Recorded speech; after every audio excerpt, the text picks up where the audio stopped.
All right, welcome to Steph Has No Self-Control. This is what this card is going to be. That's what this card is going to be called. We have come down to Garden Treasures, and my friend Pat McCracken, who we've known each other for 2 decades, 3 decades. Longer than we want to think about, probably. Yeah, probably for a long time. Pat and I have known each other. Pat has introduced several plants out into the trade, Stellar Ruby Magnolia, Sunshine Ligustrum, you guys know. Other things coming, this Lunar Falls Carex, which there are a few here. We're going to talk about this. We'll talk about this in a minute. There are actually a few available here, but this plant's going to be fairly rare in the trade for about another year, and then it's going to just absolutely be everywhere. And a few other things as well. But he's got this nursery, Garden Treasures, which is near Raleigh, North Carolina. Another thing, we're super lucky in our area. We were talking about it earlier. This Raleigh is one of the centers of horticulture. Absolutely. Yeah, and this is one of those places. And we can come, and a lot of the rare plants, unusual plants you guys have seen in our garden and we talk about frequently came from this nursery. He does mail order. Does your mail order run 12 months out of the year? Or? We don't ship 12 months a year, but we take orders 12 months a year. We don't ship if it's too hot or too cold, but we'll hold orders. Okay, gotcha. So there's mail order options, and then there's an in-person option. And tell us when your hours are. We're opening starting tomorrow, the 3rd, I think. Yeah, we're filming on the 2nd. You guys will not see this video, but they will have been open for the first weekend, and then it's, go ahead, sir. So we'll be opening Friday the 3rd, and we're open Fridays, Saturdays, 9 to 5, Sundays, 1 to 5, and we'll be open probably that long until fall, probably. Yeah. And then by appointment anytime, as long as you call a day or two in advance, we can have somebody here to meet you. Right. The cool thing I hear about is you're going to come here and find some things that you haven't seen before, some new and interesting things. You're always on the hunt. Always on the hunt. Yeah, and it's so funny because when we say he's always on the hunt, we put up a video a few days ago with Dr. Creech down at the SFA garden, and we get there and he says, I just got off the phone with Pat. And several places we've run across that where Pat's in contact with everybody who's doing rare plants or unusual things. Yep.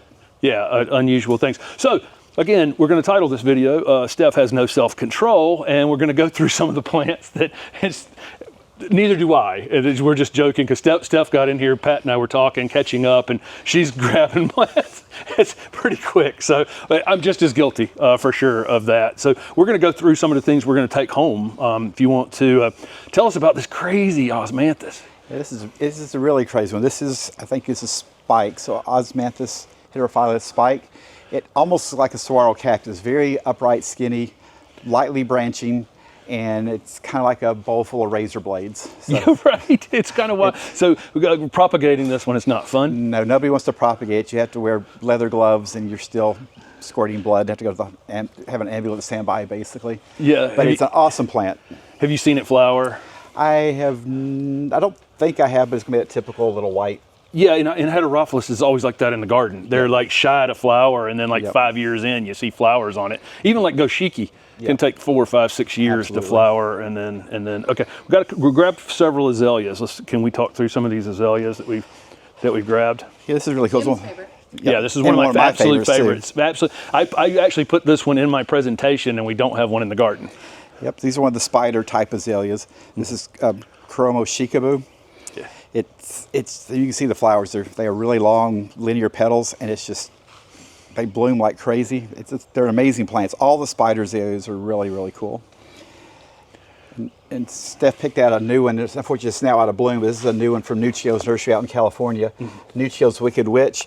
It's a similar flower to this. It's a spider type, a little bit bigger, but much darker even than this. It's almost it's burgundy. Almost like incandescent burgundy. Yeah. That kind of. But it's like fluorescent burgundy. It's an amazing plant. But in this version, a spider azaleas is what I've always called these, just because what else? That's in there. There are other ones out in the world, and we saw with Film some at the SFA garden. Dr. Creech has a whole row of this one and a few others out there. What's this one?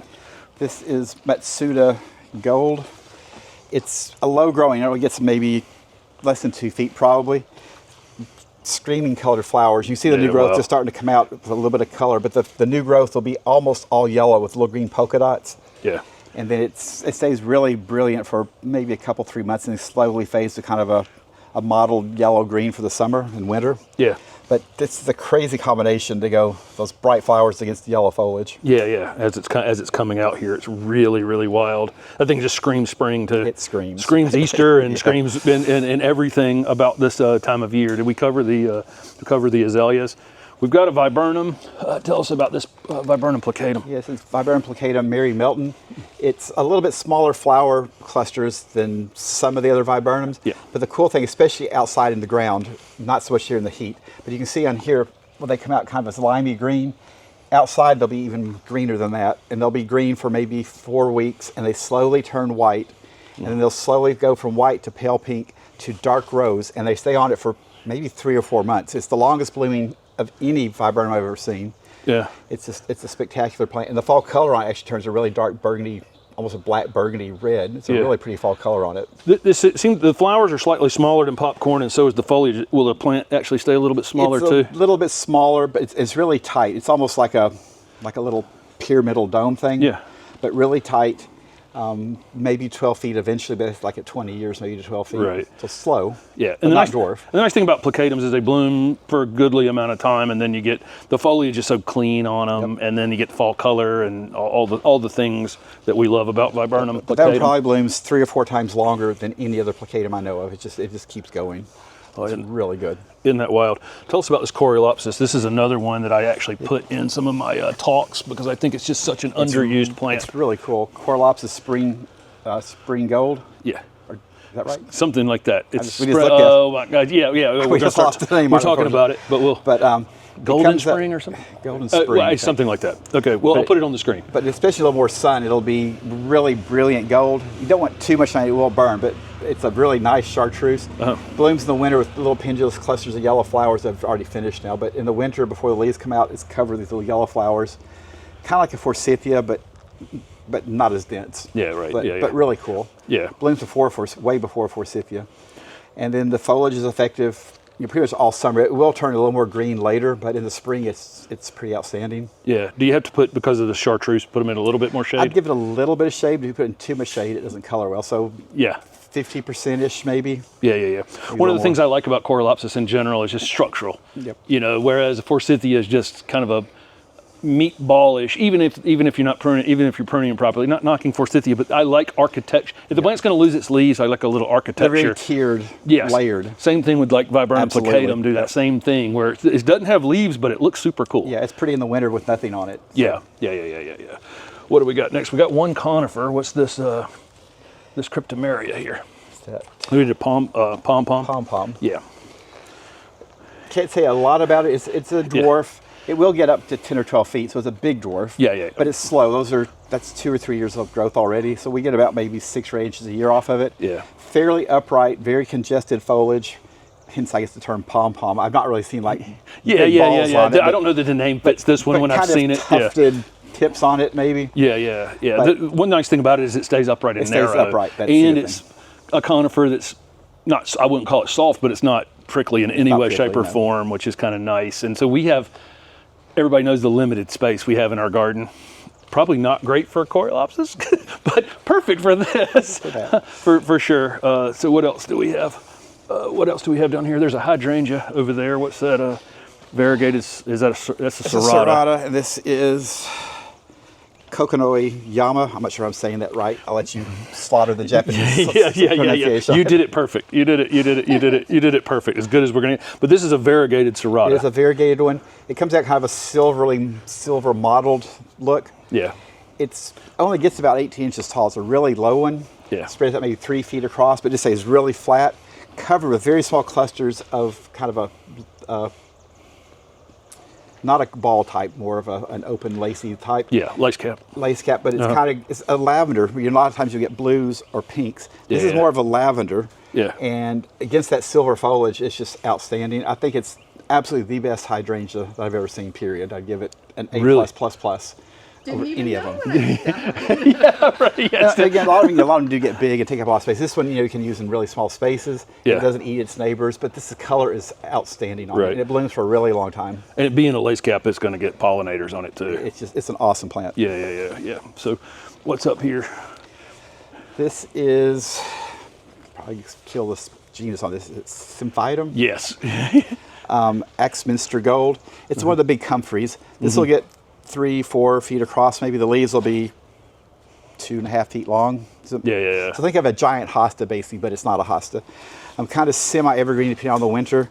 It needs really sharp drainage. Yeah. If you put it in a wet site, it'll be dead instantly. It's hard to propagate, so we really have a few every year. Yeah.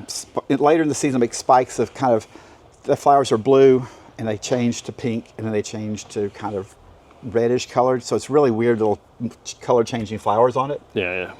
I think in theory you can eat them, but Right. Yeah. I'm not yeah. gonna eat it, but- Right. Yeah. But when we get again, it's that sharp drainage yeah, it issue. needs really good drainage. Yeah, we'll put this out by the. We know where we a have fair to put amount of this. sun. It'll tolerate some shade, but good sun and good drainage.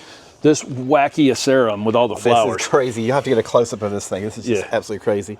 But this is Asarum delavayi. Heavy, fairly good plant for heavy shade to very, very light sun. The leaves will get about 3 times bigger than this in the ground. But can you see the flowers on that? It's just insanely full of flowers. Yeah, these are thought to be, roly-poly or some sort of beetle falls in there and pollinates them is why you'd have these ground level flowers that we get on a lot of plants, really. But most Asarums don't have flowers this big. Most of them are like the size this of is your a little wacky. pinky. These things are just huge. Yeah, you don't even have to look for them. Yeah, Normally you have to get down in there and look for, I promise you it flowers, let me find one. You don't have to do that It's here. an awesome plant. If you like weird, that's it. Yeah. What's we got 2 more down here at the end, I think. Yeah. Salvia niponicum. Yes. Fuji snow. Really nice variegation. It will slowly run. Yeah. Slowly. It's not, I wouldn't say it's aggressive runner, but it will slowly like a colony. The foliage will get up maybe a foot or so tall. It will tolerate fairly heavy shade, and it blooms in the fall, which is interesting. 'Cause most salvias are summer blooming and they need lots of sun. This one is probably better in filtered shade. I can't remember if the flowers are yellow or blue. I think they're yellow. They're yellow, and that's what's that? I think they're yellow. I think they're yellow. Yeah. There's a few of these salvias with the yellow flowers on them, and they almost all need, or like understory, more understory plants than they are. So it's a really cool Yeah. thing for those conditions. Yep. And I think And this is really cool. Ledebouria Geary hammer. it's a full plant. It's a very full plant. Yeah. It's an African bulb. It needs good drainage. Don't put it in a wet spot. It won't go like that. It can handle full sun to maybe half shade. It's deciduous, so it will die down in the winter, but it comes up fairly early and it stays up fairly late. A lot of people call them a common name of the sun hosta because it kind of looks like a hosta, Yeah. but clearly not a hosta. Yeah. But it kind of does the same thing that a hosta would do. And those wacky spots. Beautiful spots. This one, the leaves will get about 12 inches long, so it'll make a clump 2 or 3 feet across. Right. And they're getting ready to bloom soon. They'll start simply little spikes. Well, you can see the spikes starting to come up here, maybe.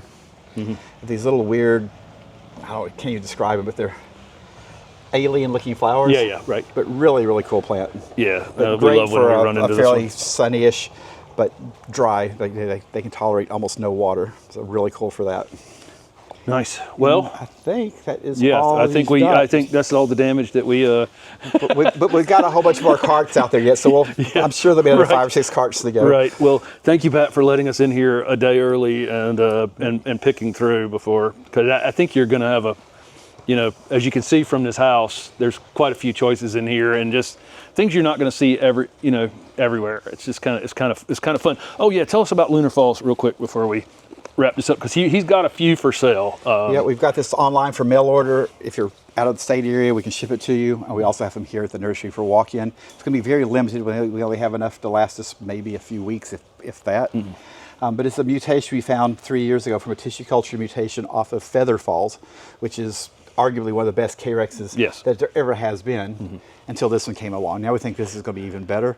It's much whiter. The leaves are much narrower, a lot more color, and we think it might be as vigorous or even more vigorous than Feather Falls. It certainly divides and makes a bigger plant in a pot faster.